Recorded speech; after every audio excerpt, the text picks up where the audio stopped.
Alright, in this video we're looking at cubic functions, and this might be a long video, so please take breaks if you need. So a cubic function has an equation where the highest power of x is 3, and it has two kind of distinct forms. You have the one on the left there, which is kx to the power of 3 plus c, and then you have the one on the right there, which is made into the product of its sums.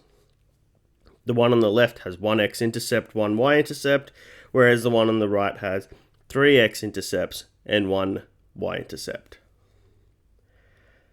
The point of inflection of a cubic is where the concavity of the curve changes. So that might confuse people, but I'll explain it in a second. But essentially you have, if your k value out the front of the x cubed, if the x cubed is positive, you're going from a concavity that's going down to up. And if it's negative, you're going from up to down. Now that may seem confusing. So here we go here. Here we have one where the k is positive. And you can see in the blue line, the solid blue line is where the concavity is down. It gets up to 0, 0, and it changes to a positive concavity. All right. So a good way to think of it is a negative concavity is the sad face of a parabola, and the positive concavity is the smiley face of a parabola. All right, so here we have y equals k, and then in brackets x minus b to the power of 3. So if you have a cubic in this form, it's very easy to find where the point of inflection is, because essentially what's in the bracket, that b value, is your x coordinate of the point of inflection, and then your y-intercept, your c, is just the y value for that point. So here we have an example, and we need to find the point of inflection of y equals x cubed plus 1. Now that takes the form of our kx3 plus c. So we know our c is going to be 1. Our y-intercept, is going to be 1. So our point of inflection here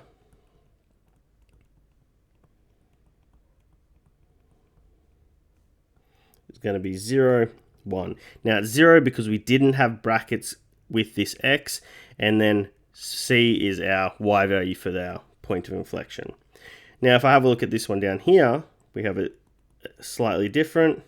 X minus b plus c. So here our point of inflection is going to be a bit different. The point of inflection for this one is going to be at 1, 4. Sorry, negative 4. Alright, because remember, essentially with your point of inflections, this is B and this is C. Okay. Next one, find the x and y intercepts of the graph here. Alright, so remember with your x intercepts, y equals 0, and for your y intercepts, x equals 0. So if we're trying to find our y-intercepts over here, we're saying that, our x-intercepts, so 0 is going to equal negative x cubed plus 8. Let's start to rearrange that. Negative 8, negative 8. Because we have negatives on both sides, they cancel out. And then I can cube root both sides. And I'm left with x equals 2.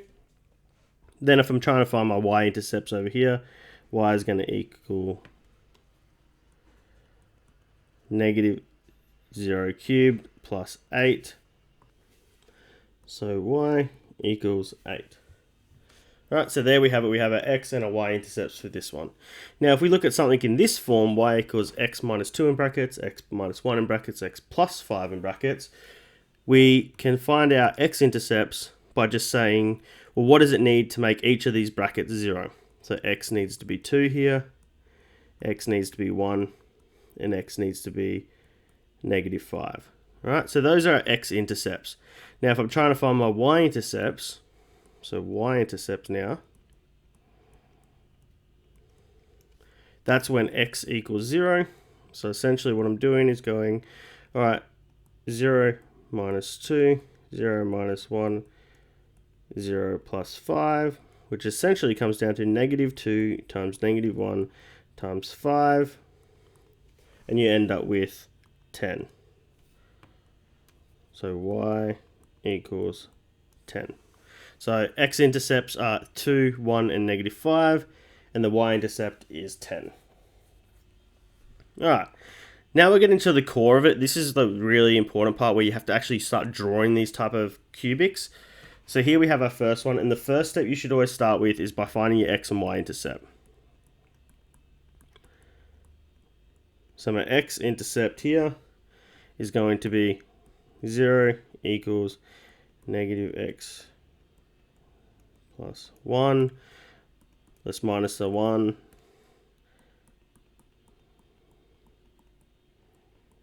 We know that those negatives cancel out, so I'm left with, and then I'm going to cube root everything. So 1 equals x minus 3, plus 3, plus 3, x equals 4. All right, and then we're going to do our y-intercept.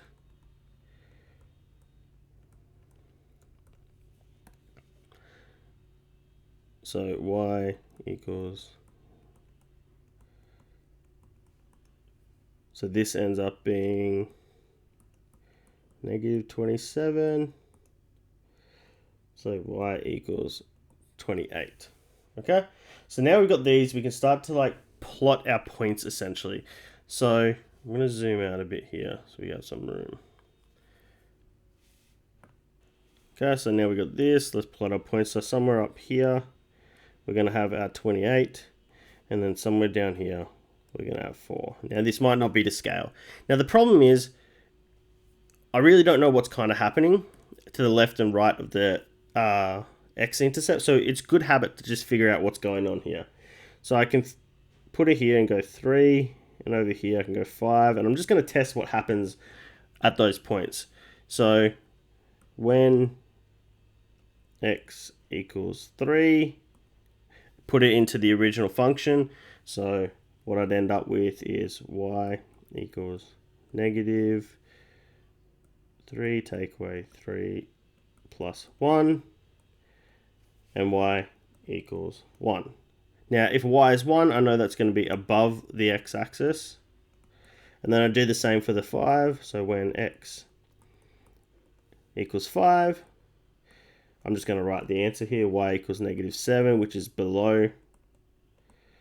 So I know to the left of 4, we're going to be above the x-axis, and to the right of 4, we're going to be below. So essentially what that's saying is, here we're above, we're above, we're above, and then we start to go down here, all right, below the x-axis after that dot.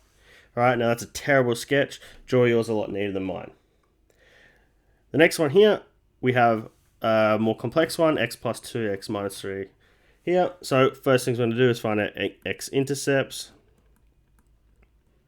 Now remember, these are just what x needs to be in each of those brackets. So for the first bracket, I know x is going to equal -2, and then x is going to equal 3, x is going to equal -6. For my y-intercept, the trick here is that y is going to equal 2 times -3 times 6. So you're just timesing all the numbers there. And that comes out as -36. Okay? So I'm going to quickly draw up a graph. Now I'm going to plot my points on here. So we know we've got an x at -6. We've got one at let's say 2's here. And then we've got one at 3, say here. Okay. We also know there's a y-intercept that goes down to -36. I'm not going to worry about that just now. But what I need to essentially say is, well, what's happening between all those x points? So I need to pick a point over here. I can pick -7. I need to pick a point in between. So let's say here, I can pick -3. Over here, I can pick 0. And then over here, I can pick 4. So essentially what I've done is pick of x value between and outside each of these points, because I want to know if it's above or below. All right. So now I can do that. So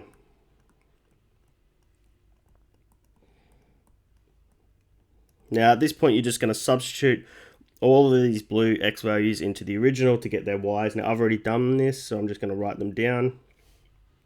Okay, so there I've drawn them up on the screen. You can see when x is -7, y is -50, so it's below, and then you can see where each one goes. So I'm just going to put a -36 down here for the intercept, and now we can start to sketch it. So if I start at -7, I know it's below. So what that means is it's coming up to the 6, then it's going to be, when it's between the -6 and the 2, it was above, so it's coming up to this, then it's coming down. We know it crosses down here. Let me just redraw this. It's coming up, down, and then it crosses our y-intercept before going back up again and through there. All right, so find some x values between all your x-intercepts. Find out what if they're above or below the x-axis, and then you can quickly do a sketch of what it's roughly going to look like.